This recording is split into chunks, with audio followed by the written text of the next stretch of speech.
continuidade à leitura do livro A Caminho da Luz, de Emmanuel, psicografado pelo Chico. Continuando o capítulo 23, na semana passada falamos sobre as provações coletivas na França, oriundas da Revolução Francesa e do seu pretérito imediato. Da mesma forma, hoje, Emmanuel coloca as provações da Igreja nesse século XIX, ou seja, essa resposta às ações da Igreja de uma forma institucional. Quais foram os enquadramentos que a Igreja Católica acabou sofrendo por conta de todos os seus desmandos ao longo desses séculos de poder. E aqui começa a leitura em relação ao que escreve Emmanuel. Aproximando-se o ano de 1870, que assinalaria a falência da Igreja com a declaração da infalibilidade papal, o catolicismo experimenta provações amargas e dolorosas. Não confundamos aqui a fundação do papado com Focas, que já estabelecia privilégios para esta figura central da Igreja, mas nesta época de discussão sobre o papel do Vaticano, o papel da Igreja Católica no mundo, essa declaração foi um marco importantíssimo, tanto para a Igreja Católica quanto para a sociedade, com reflexos sobre o Espiritismo, como veremos. Continua Emmanuel. Exaltos de suas imposições, todos os povos cultos da Europa não enxergaram nas suas instituições, as católicas, senão escolas religiosas, limitando-se-lhes as finalidades educativas e controlando-se-lhe o mecanismo de atividades. Então, exatamente nessa época em que surgem em massa as escolas normais de primário, ginásio, colégio, católicas, para poder manter viva as ideias tanto dos pensadores católicos quanto dos clássicos gregos, em contrapartida aos recentes pensadores liberais, materialistas, enfim, todos aqueles que compuseram o conteúdo da enciclopédia. E continua. Compreendendo que o Cristo não tratara de assambarcar nenhum território do globo, os italianos naturalmente reclamaram seus direitos no capítulo das reivindicações, procurando organizar a unidade da Itália sem a tutela do Vaticano. Muito bem, nesta época, era a época da formação dos estados como nós entendemos, a Itália, que se via de mãos dadas com o Vaticano, acabou se conscientizando de que são situações, institutos distintos, a Itália e o Vaticano da Igreja Católica. Continua Emmanuel. Desde 1859, estabelecera-se a luta que foi por muito tempo prolongada em vista da decisão da França que manteve todo um exército em Roma para a garantia do pontífice da Igreja. Mas a situação de 1870 obrigara o povo francês a reclamar a presença dos guardas do Vaticano, triunfando as ideias de Cavour e privando-se o Papa de todos os poderes temporais, restringindo-se a sua posse material. Então a França protegia o papado, mantinha lá um exército. Só que, nesta mesma época, a França entrou em guerra com a Alemanha. Então, não podia se dar o luxo de manter um exército para proteger o Papa. E, com isso, esse exército voltou para a França e Cavour, aqui, é um ministro, é conde de Cavour, Deixa eu só pegar o texto aqui para a gente deixar precisa a informação, Ele era um ministro, Camilo Benso Conde de Cavour, ele era um ministro, e ele, um ministro da Itália, e ele tinha a ideia, e que acabou predominando, que o Estado italiano não tem nada a ver com a Igreja, não tem nada a ver com o Vaticano, e essa autonomia, essa distinção tem que ser instituída, né? Tanto que ele era anticlerical, e as ideias dele acabaram por predominar. Então, o que que aconteceu? O Vaticano acabou mantendo-se proprietário daquele território em que efetivamente ele ocupava, de forma autônoma ao resto da Itália, como ainda é hoje. Começa com Pio IX a grande lição da Igreja, o Papa Pio IX, né?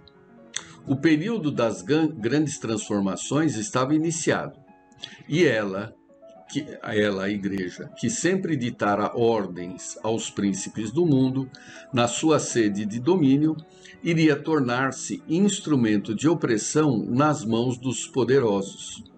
Observava-se um fenômeno interessante.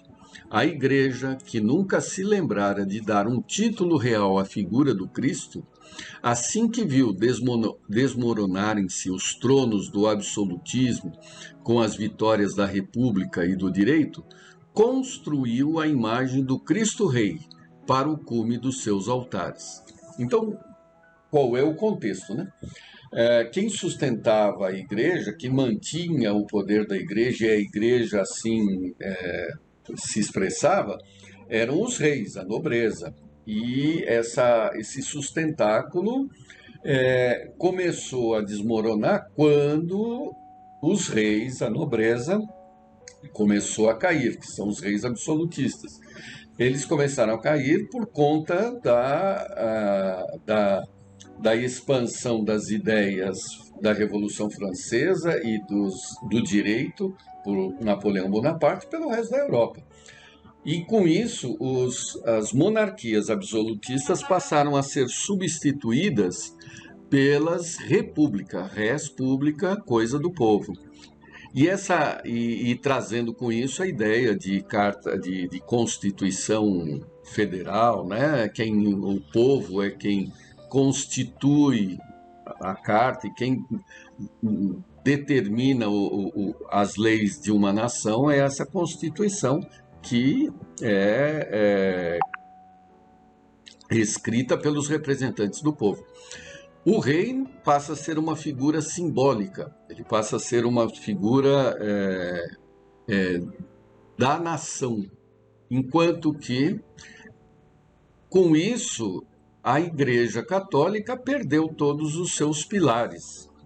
E interessante essa observação de Emmanuel, que até então o Cristo não tinha nenhum título dado pela própria Igreja. E quando, uma vez destituída dessa simbologia total das outras nações, criou a imagem do Cristo Rei para que ficassem todos os altares, como uma forma de preservar essa ideia de reinado, né? De rei, de poder. E com isso nós entramos no capítulo 24, o Espiritismo e as grandes transições, a extinção do cativeiro. Então, o século XIX, ele é uma preparação, obviamente, por conta das relações de causa e efeito, né? Dos pensamentos que se desenvolveram ao longo do século XX e que, implantados, tornaram o contexto do convívio do presente século XXI. E a partir daí, Emmanuel, inclusive, né, nós estamos no final do livro, ele passa a ser mais econômico com as suas análises, pois isto afeta todos os encarnados atualmente. E algumas das coisas que pudessem ser colocadas historicamente comprometeriam as decisões, a aplicação do livre-arbítrio que temos hoje. E assim recomeça. O século XIX esse que nós estamos acabando de falar, caracteriza-se por suas numerosas conquistas. A par dos grandes fenômenos de evolução científica e industrial que o abalaram, observam-se igualmente acontecimentos políticos de suma importância, renovando as concepções sociais de todos os povos da raça branca. Raça branca aqui porque nós estamos falando do Ocidente. E é um período de turbulência em que as mudanças elas são profundas e muito rápidas.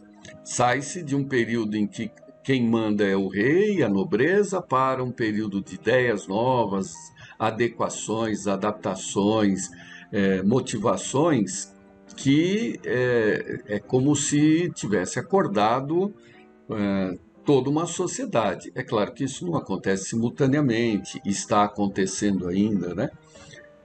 Porém, o fenômeno começa nesse século XIX. Um desses grandes acontecimentos é a extinção do cativeiro, a escravidão. Cumprindo as determinações do Divino Mestre, seus mensageiros do plano invisível laboram juntos aos gabinetes administrativos de modo a facilitar a vitória da liberdade. As decisões do Congresso de Viena, reprovando o tráfico de homens livres, encontra funda repercussão em todos os países. Em 1834, o parlamento inglês resolve abolir a escravidão em todas as colônias da Grã-Bretanha. Em 1850, o Brasil suprime o tráfico africano. Na revolta de 1848, a França delibera a extinção do cativeiro em todos os seus territórios. Em 1861, Alexandre II da Rússia declara livre todos os camponeses que trabalhavam sob o regime de escravidão e, de 1861 a 1865, uma guerra nefanda devasta o solo hospitaleiro dos estados americanos do norte na luta da secessão, que termina com a vitória da liberdade das ideias progressistas da grande nação da América.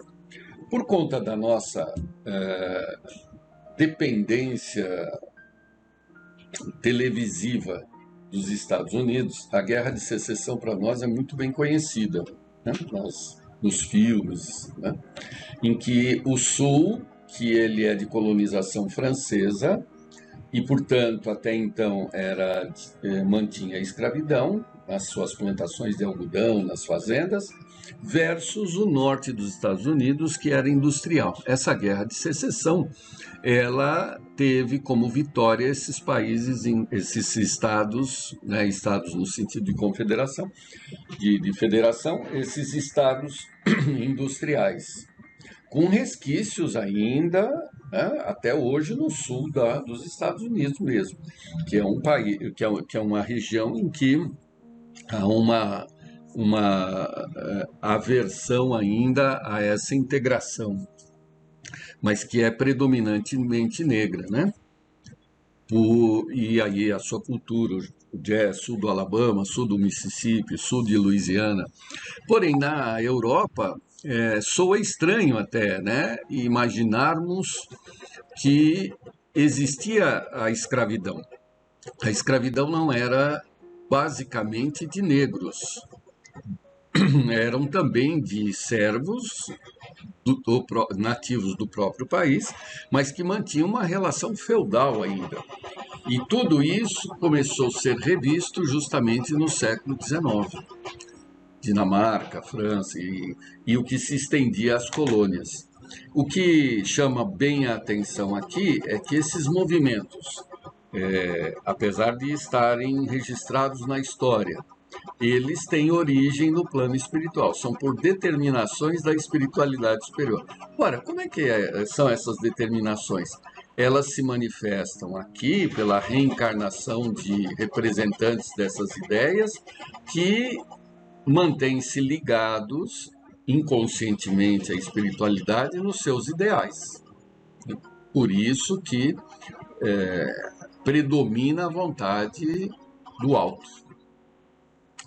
E aqui entramos num capítulo também interessante, de muitas reflexões e que tem consequências principais até hoje. O socialismo. Começa Emmanuel. Eu vou ler todo o texto, depois nós vamos comentar. Grandes ideias florescem na mentalidade de então.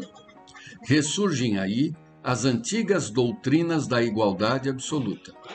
Aparece o socialismo propondo reformas viscerais e imediatas.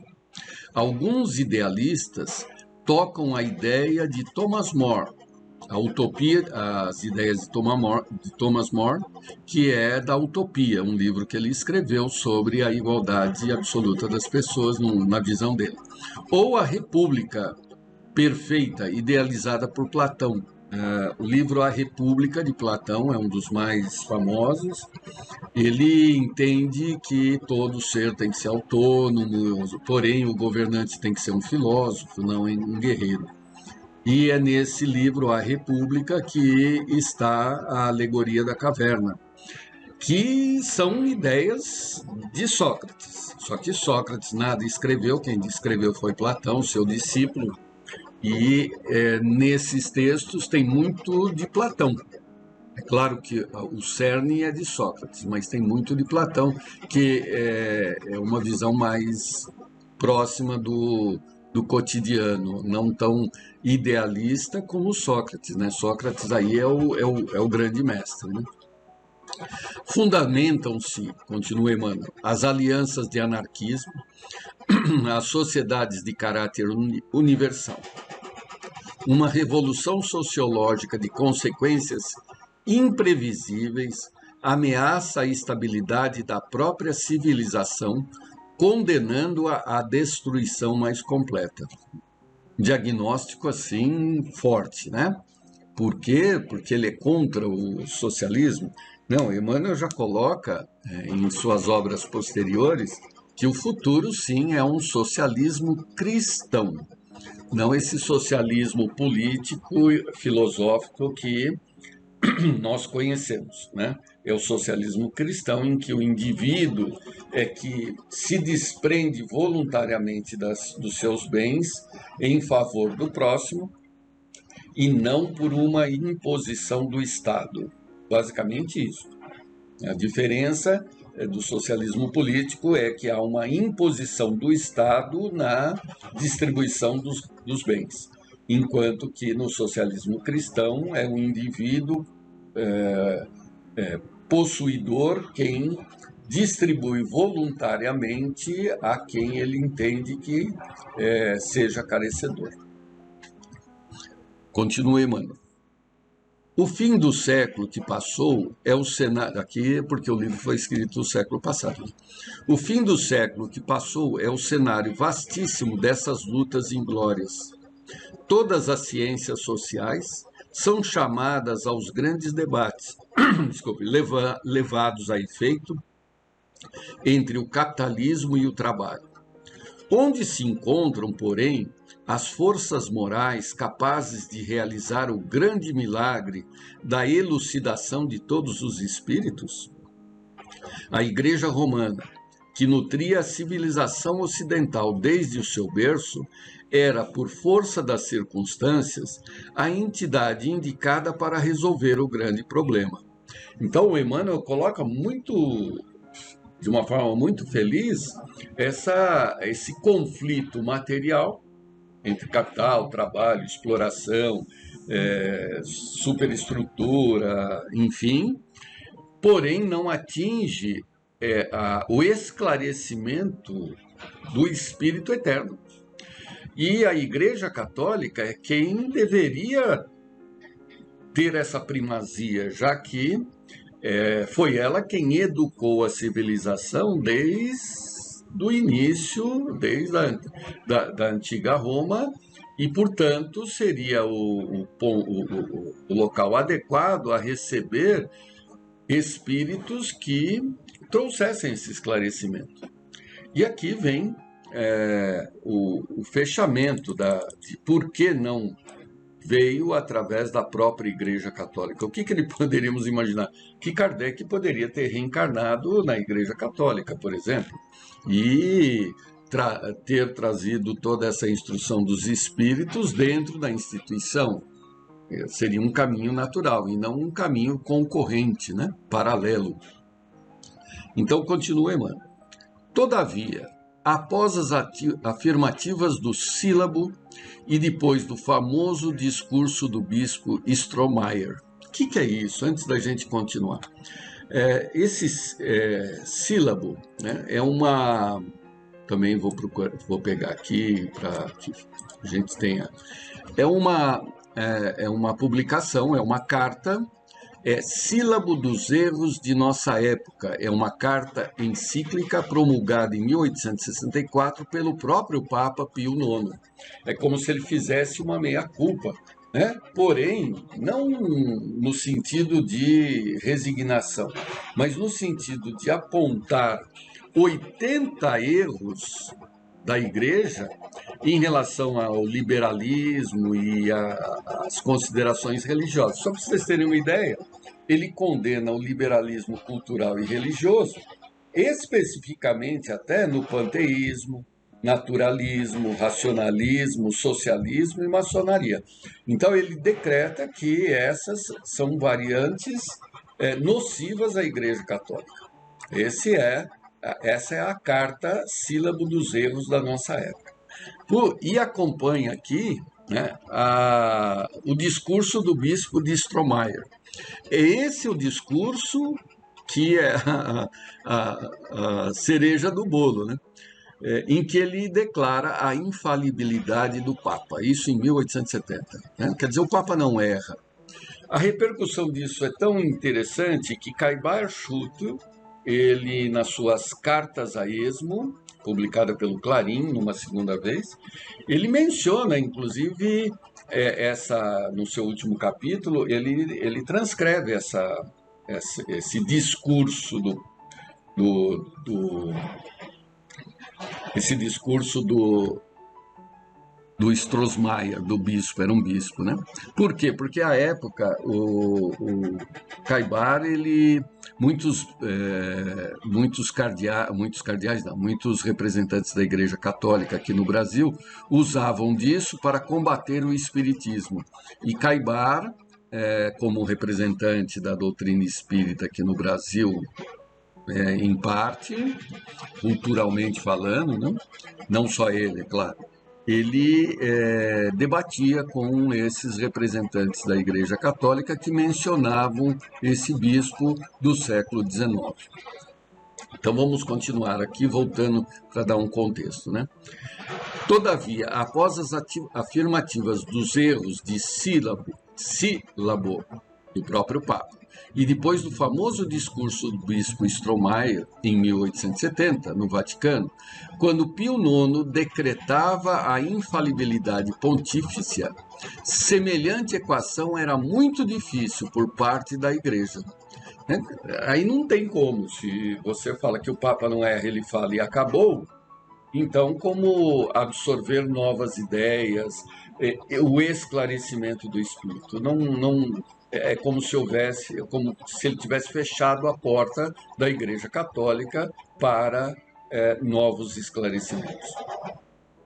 Entretanto, Leão VIII vem ao campo de luta com a encíclica Renovarum, tentando conciliar o braço e o capital, o trabalho e o capital, apontando a cada qual os seus mais sagrados deveres. Se o efeito desse documento teve considerável importância para as classes mais cultas do Velho Mundo e do Novo Mundo, tanto não se deu com as classes mais desfavorecidas, fartas de palavra. Então, a população, o camponês, o operário, já não era mais sensível às palavras da Igreja Católica, porque estava sendo cada vez mais conscientizado sobre a sua força, sobre sua mola propulsora desse modo de produção que é o capitalismo. Na semana que vem retomamos em função do nosso tempo. Prazer em revê-los, até mais.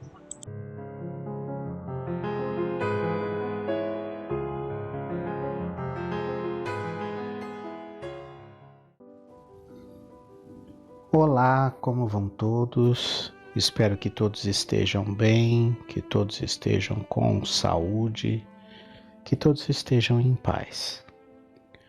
Nós vamos iniciar mais essa palestra doutrinária com a prece que Jesus nos ensinou. Pai nosso, que estais nos céus, santificado seja o vosso nome. Venha a nós o vosso reino. Seja feita, Pai, a tua vontade, assim na terra como nos céus. O pão nosso de cada dia dai-nos hoje. Perdoa, Senhor, as nossas dívidas, na medida em que perdoamos os nossos devedores. Não nos deixes cair em tentação e livra-nos de todo o mal. Que assim seja, graças a Deus, graças a Jesus. Nós estamos tratando no nosso estudo sobre a natureza do Cristo, a natureza desse Espírito tão puro que esteve entre nós, habitando junto conosco em uma encarnação. Esse estudo nós estamos analisando um texto que está no livro Obras Póstumas de Kardec, na primeira parte, e com esse texto a gente tenta estabelecer aí os parâmetros para essa análise sobre a natureza do Cristo. Nós vimos até agora 2 pontos cruciais, O primeiro ponto que a gente viu até agora trata sobre os relatos históricos e os documentos históricos constantes aí na documentação científica. Nessa primeira parte aí do nosso estudo, ficou claro que não há nenhum documento histórico contemporâneo à época do Cristo que possa ser categoricamente estabelecido como verdadeiro e indiscutível. Sempre se tem algum resquício sobre a veracidade e a idoneidade desses documentos que foram encontrados. Na outra ponta, você tem convenções humanas estabelecendo essa natureza do Cristo. Então, nessas convenções, você escorrega, por assim dizer, por muitos interesses, questões de época, decisões e reuniões que foram feitas muito tempo depois do desencarne de Jesus e baseados em ter uma certa manutenção de algum status para as pessoas que ali estavam decidindo sobre essa natureza. Então, também a gente não pode passar a mão e não tirar dela nenhum resquício de interesse mesquinho ou de interesse além da verdade. E depois, nessa leitura que a gente está fazendo, o Kardec começa a tratar da questão dos milagres. Então, seriam os milagres prova irrefutável de que Jesus é um ser superior, um ser puro, um ser evoluído e, vamos colocar assim, num outro patamar de evolução do restante da humanidade? Ao mesmo tempo que a nossa tendência é dizer que sim, o estudo mais aprofundado dos fenômenos mediúnicos e a análise de quais os tipos de pessoas que foram capazes de realizar esses prodígios, e de contextualizar, por assim dizer, é isso que a gente chama de milagres, nós vamos ter um ou outro relato não muito coerente com essa evolução moral. Então, você vai ter relatos aí de pessoas que têm uma moralidade duvidosa, mas que conseguiram esses fenômenos maravilhosos que a gente chama de milagres. Isso no lado dos registros. No lado religioso, a própria igreja considera que os espíritos pouco evoluídos, chamados por essas religiões de demônios, de Satanás ou coisa parecida, também são capazes de produzir esses fenômenos com o intuito de iludir as pessoas, de enganá-las e de arrastá-las ao mal. Então, fica claro até aqui na nossa leitura que mesmo o fenômeno sendo extremamente maravilhoso, não há como esse fenômeno ser um filtro seguro de que aquele que produziu esse fenômeno extremamente maravilhoso não seja uma pessoa de índole duvidosa ou de moral ainda por ser desenvolvida. Nós vamos continuar aqui ainda na questão dos milagres com a leitura, ainda tem um trecho aqui dos milagres com relação a isso, e Kardec continua o texto assim. No sentido teológico, o caráter essencial do milagre é o de ser uma exceção aberta nas leis da natureza, o que, conseguintemente, o torna inexplicável mediante essas mesmas leis. Deixa de ser milagre um fato desde que possa explicar-se e que se ache ligado a uma causa conhecida. Desse modo foi que as descobertas da ciência colocaram no domínio do natural muitos efeitos que eram qualificados de prodígios, enquanto se lhes desconheciam as causas.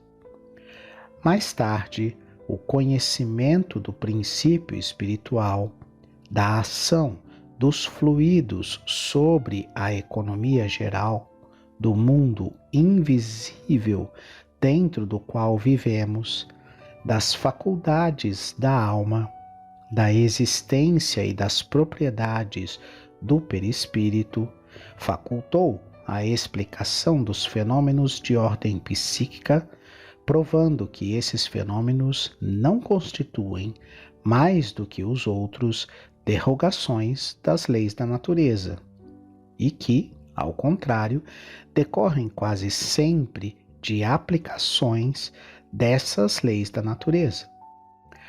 Todos os efeitos do magnetismo, do sonambulismo, do êxtase, da dupla vista, do hipnotismo, da catalepsia, da anestesia, da transmissão do pensamento, a presciência, as curas instantâneas, as possessões, as obsessões, as aparições e transfigurações, etc., que formam a quase totalidade dos milagres do Evangelho, pertencem àquela categoria de fenômenos.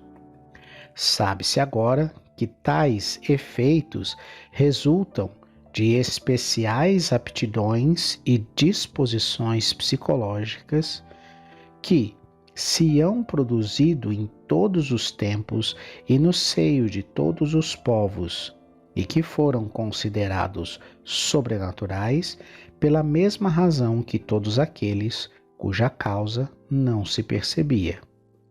Isso explica por que todas as religiões tiveram seus milagres, que mais não são que fatos naturais, quase sempre, porém, ampliados até ao absurdo pela credulidade e reduzidos agora ao seu justo valor pelos conhecimentos atuais que permitem se destaque deles a parte devida à lenda.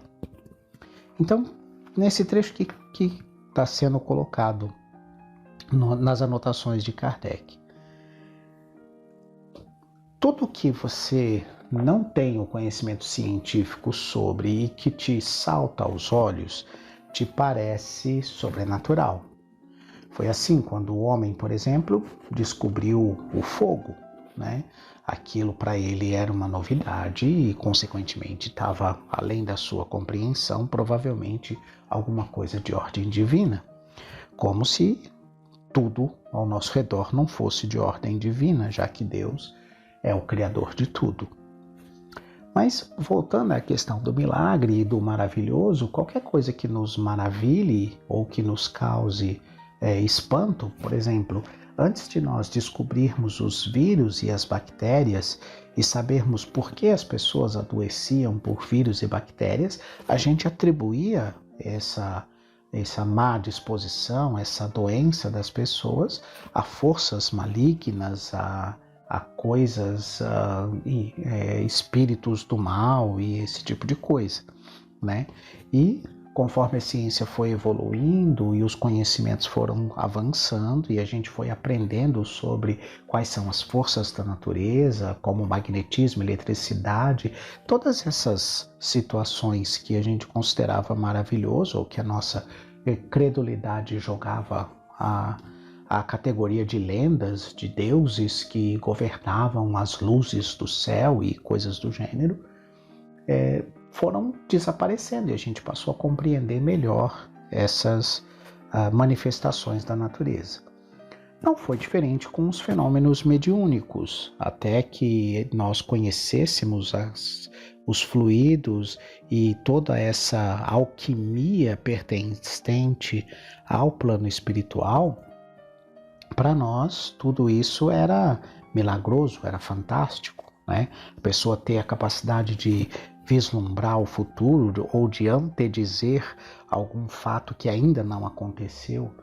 Hoje a gente sabe que essas predições do futuro, que essa dupla vista, que é ver no plano espiritual aquilo que está acontecendo, que está ocorrendo ao lado da pessoa no plano espiritual, nada mais é do que efeitos da mediunidade e dessa característica psíquica que as pessoas dotadas de mediunidade mais ostensiva têm.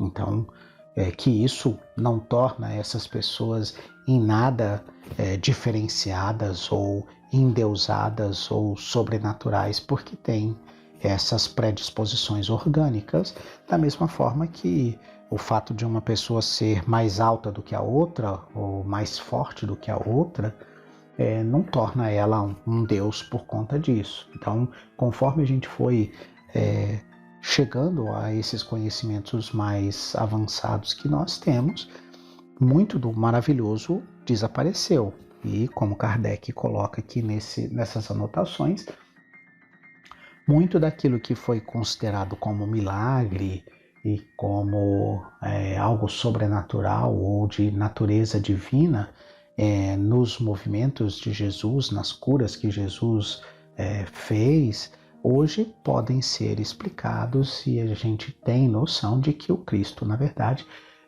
tinha um grande conhecimento, tem um grande conhecimento sobre toda essa alquimia espiritual que envolve também o planeta Terra e que pode ser utilizada a nosso favor ou contra nós, dependendo da intenção.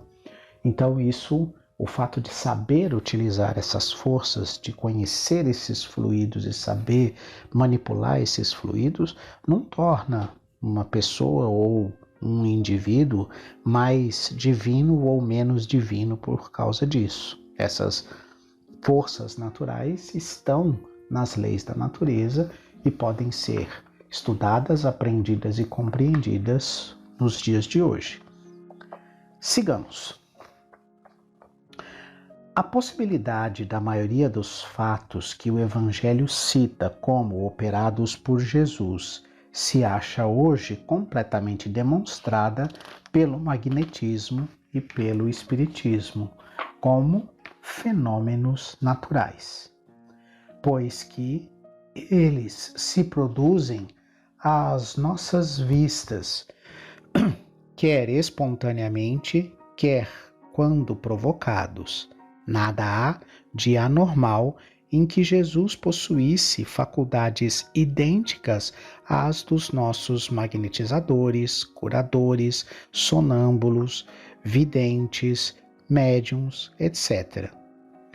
Do momento em que essas mesmas faculdades se encontram em diferentes graus numa multidão de indivíduos que nada têm de divino, até em heréticos e idólatras, elas não implicam de maneira alguma a existência de uma natureza sobre-humana. Se o próprio Jesus qualifica de milagres os seus atos, é que nisso, como em muitas outras coisas, lhe cumpria apropriar a sua linguagem aos conhecimentos dos seus contemporâneos.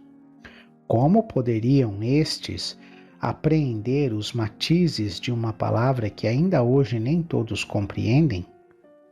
Para o vulgo, eram milagres as coisas extraordinárias que ele fazia e que pareciam sobrenaturais, naquele tempo e mesmo muito tempo depois. Ele não podia dar-lhes outro nome, fato digno de nota e que se serviu dessa denominação para atestar a missão que recebera de Deus. Segundo suas próprias expressões, porém, nunca se prevaleceu dos milagres para se apresentar como possuidor do poder divino.